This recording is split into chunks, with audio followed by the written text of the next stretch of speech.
দোকানে তো আপনারা অনেক রকমের বা অনেক ডিজাইনের মিষ্টি খেয়েছেন, তবে আমার মনে হয় এই ডিজাইনের বা এই স্বাদের মিষ্টিটা আপনারা কোনো দোকানেও কিনতে পাবেন না। তবে বাড়িতেই কিন্তু খুব সহজেই দুটো উপকরণই বানিয়ে নিতে পারবেন।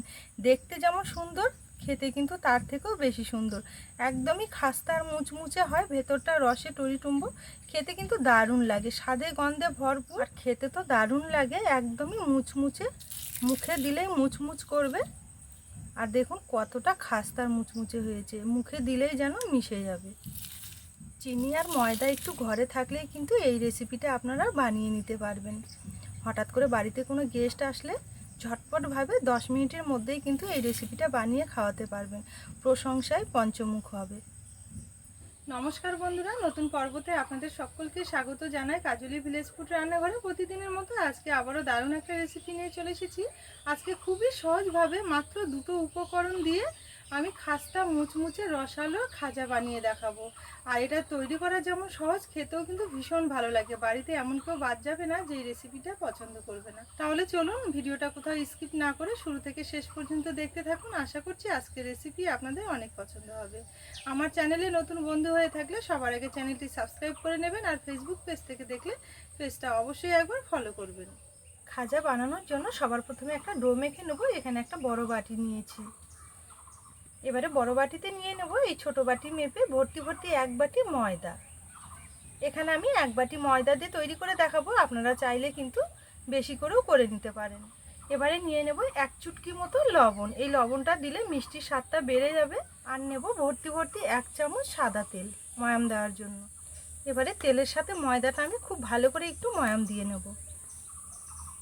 আচ্ছা, এখানে আমি ময়াম দেওয়ার জন্য তেল ব্যবহার করেছি, আপনারা চাইলে কিন্তু ঘিটা দিয়েও ময়ামটা দিয়ে নিতে পারবেন। তবে যাই দিয়েই করে নিন না কেন, অবশ্যই কিন্তু ভালো করে একটু সময় নিয়ে ময়ামটা দিয়ে নেবেন। এতে করে দেখবেন খাবারটা অনেকটা কিন্তু খাস্তা আর মুচমুচে হবে। বেশ কিছুদিন ঘরে রেখে দেওয়ার পরও দেখবেন একইভাবে খাস্তা আর মুচমুচে থাকবে।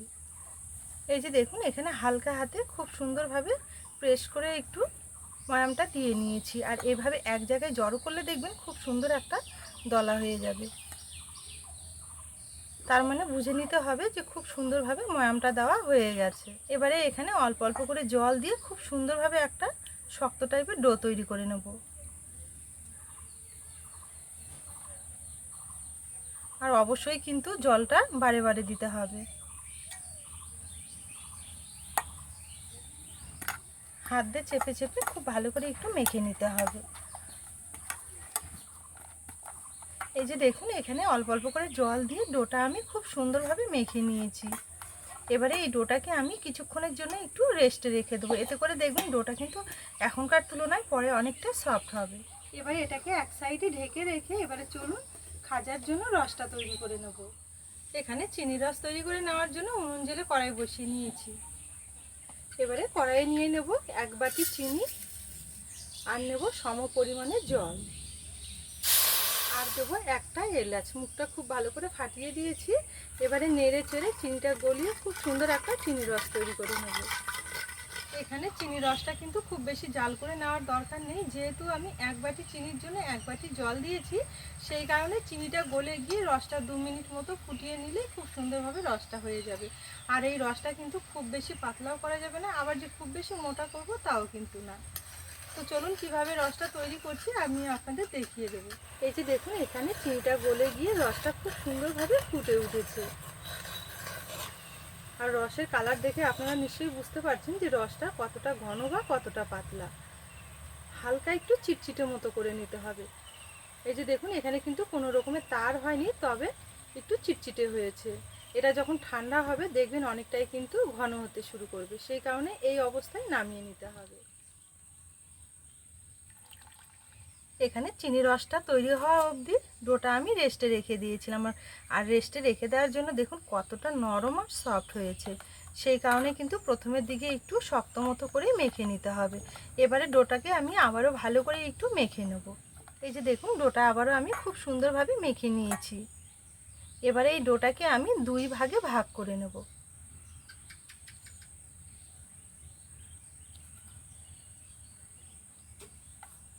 এই যে দেখুন, দুই ভাগে খুব সুন্দরভাবে ভাগ করে নিয়েছি। এবারে চাটুতে নিয়ে একটু পাতলা করে বেলে নেব। একটা ডো চাটুর মধ্যে নিয়ে সামান্য একটু কর্নফ্লাওয়ার দিয়ে বেলে নেব। আচ্ছা, এখানে আমি কর্নফ্লাওয়ার দিয়ে বেলে নিচ্ছি, আপনারা চাইলে কিন্তু শুকনো ময়দাটা দিয়েও বেলে নিতে পারবেন।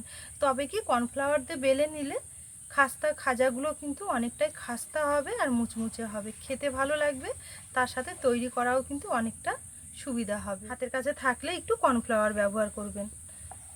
তো এবার কর্নফ্লাওয়ার দিয়ে খুব ভালো করে একটু হালকা হাতে চাপ দিয়ে বড় করে বেলে নেব। দেখুন এখানে রুটিটা আমি খুব সুন্দরভাবে একটু পাতলা করে আর একটু বড় করে বেলে নিয়েছি। ঠিক এইভাবে বেলে নিতে হবে। এবারে এই রুটিটাকে আমি সামান্য একটু রুটিটার মধ্যে তেল দিয়ে দেব। তেলটা দিয়ে পুরো রুটিটাতে খুব ভালো করে লাগিয়ে নিতে হবে। এই যে দেখুন ঠিক এইভাবে একটু লাগিয়ে নিয়েছি। এবারে শুকনো একটু কর্নফ্লাওয়ার এইভাবে ছড়িয়ে দেবো। কর্নফ্লাওয়ারটাও একইভাবে লাগিয়ে নিতে হবে। এবারে এটাকে আমি এইভাবে একটু ভাঁজ দিয়ে নেব। ভাঁজের মধ্যেও সামান্য একটু তেল লাগিয়ে নেব আর একটু কর্নফ্লাওয়ার দিয়ে নেব। একইভাবে এই পাশটায় করে নেব।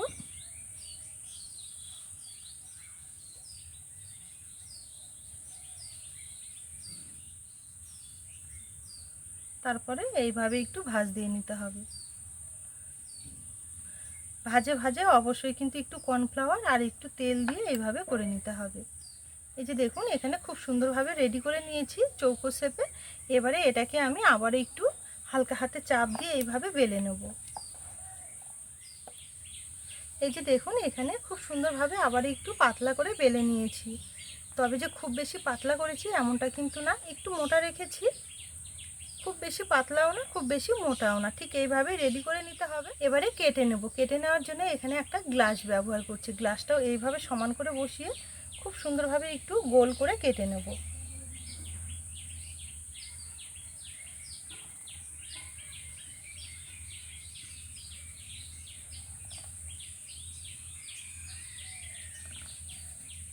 বাকি অংশটা এভাবে তুলে নেব।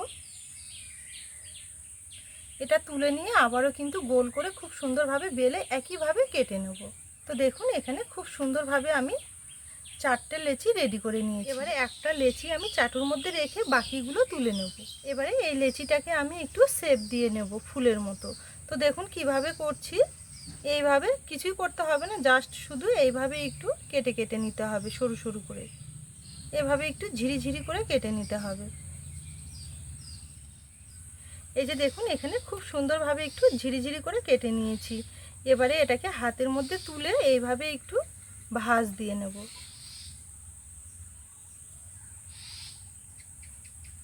এই যে দেখুন খুব সুন্দরভাবে ভাঁজ দিয়ে নিয়েছি। এবারে এখানে একটা টুথপিক নিয়েছি। টুথপিকটা দিয়ে এইভাবে একটু গেঁথে নেব।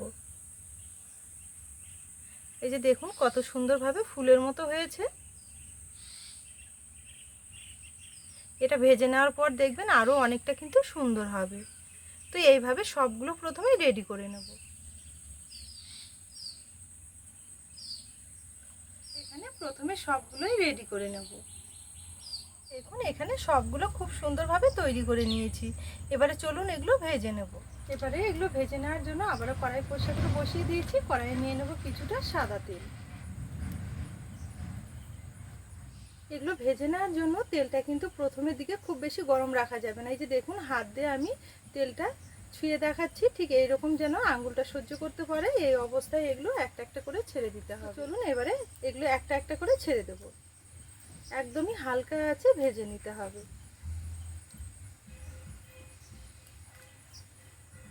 এখানে কড়াইয়ে তেল একটু বেশি দিয়েছি, সবগুলোই কড়াইয়ে দিয়ে একসাথে ভেজে নেব।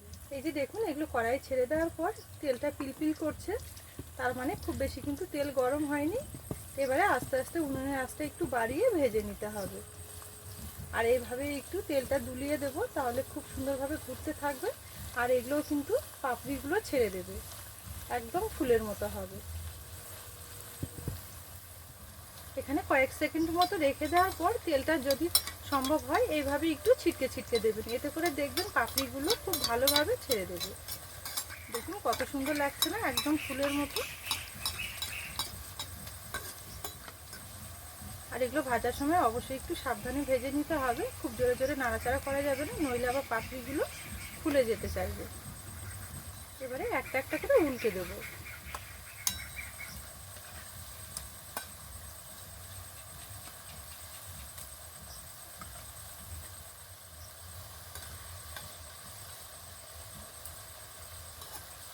কালার আসা অবধি একটু অপেক্ষা করব। এই যে দেখুন, এগুলো খুব সুন্দরভাবে ভেজে নিয়েছি, একদম ফুলের মতো হয়েছে দেখুন। এবারে তেল থেকে তুলে নিতে হবে।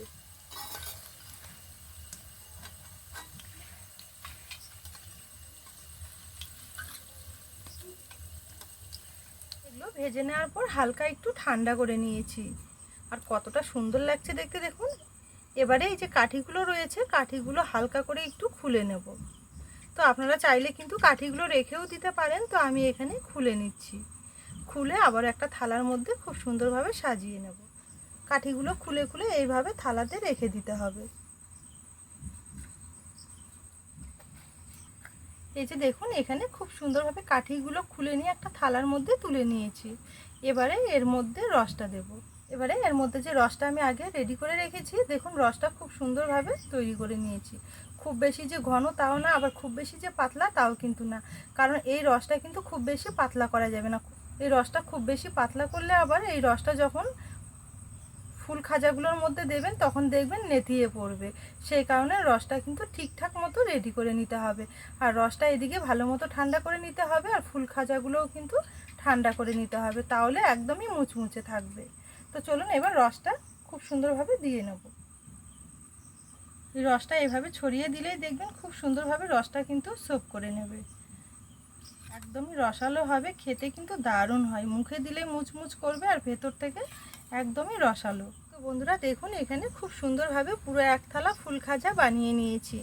একদমই খেতে হয় খাস্তার মুচমুচে রসালো, খেতে কিন্তু দারুণ হয়, আর দেখতেও কতটা সুন্দর হয়েছে দেখুন। বানানো তো জলের মতো সহজ, খুব সহজেই আপনারা বানিয়ে নিতে পারবেন, আর খেতে দারুণ হয়। তাহলে বন্ধুরা, আজকের এই ফুল গজার রেসিপি আপনাদের কেমন লেগেছে অবশ্যই কিন্তু একটা কমেন্ট করে জানাতে ভুলবেন না। পুরো ভিডিও দেখে যদি রেসিপি পছন্দ হয়ে থাকে তাহলে সবার আগে চ্যানেলটি সাবস্ক্রাইব করে আমার পাশে থাকবেন। আজকের জন্য রেসিপি এখানেই শেষ করলাম, আবারও পরের দিন ফিরে আসবো নতুন রেসিপির সাথে। ততক্ষণের জন্য আপনারা ভালো থাকবেন, সুস্থ থাকবেন।